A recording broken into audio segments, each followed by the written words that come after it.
ഇന്നത്തെ ശുഭചിന്തയിലേക്ക് ഏവർക്കും സ്വാഗതം. ഒരു ചെറിയ കഥ കേൾക്കാം.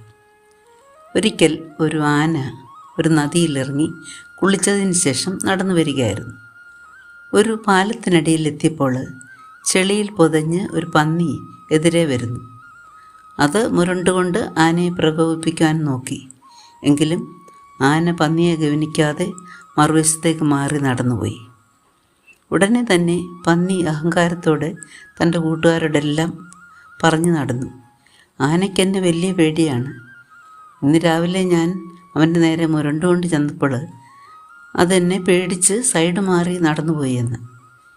ഇങ്ങനെ ആനയ്ക്ക് എന്നെ പേടിയാണെന്ന് പന്നി പറഞ്ഞ് നടക്കുന്നത് കേട്ടുകൊണ്ട് രോഷം പൂണ്ട ആനകളെല്ലാം കൂടി ഒറ്റയാനോട് ചോദിച്ചു, നീ എന്തിനാണ് ചെറിയ പന്നിയുടെ മുമ്പിൽ തോറ്റുകൊടുത്തത്? ആ ഒറ്റയാൻ പറഞ്ഞു, എനിക്കവനെ ഒറ്റ ചവിട്ടിന് ശരിയാക്കാനേ ഉള്ളൂ. പക്ഷേ കുളി കഴിഞ്ഞ് നിൽക്കുന്ന ഞാൻ ചെളി പുരണ്ട് നിൽക്കുന്നവനെ ചവിട്ടിയാൽ എൻ്റെ കാലിലും ചെളി പറ്റില്ല എന്ന്. എന്താണ് ഈ കഥ നമ്മെ പഠിപ്പിക്കുന്നത്? ചെളിയിൽ നിൽക്കുന്നവരുമായി ഒരിക്കലും യുദ്ധം ചെയ്യരുത്. നമ്മുടെ ദേഹത്തും ചെളി തെറിക്കും. കാരണം അവർക്ക് ചെളി ഇഷ്ടമാണ്. വഴിയിൽ കാണുന്ന എല്ലാവരോടും അംഗത്തിനിറങ്ങരുത്. നമ്മുടെ മുമ്പിൽ കൂടി കടന്നു പോകുന്നവരെല്ലാം നമ്മുടെ ജീവിതത്തിലെ അവിഭാജ്യ ഘടകമല്ല.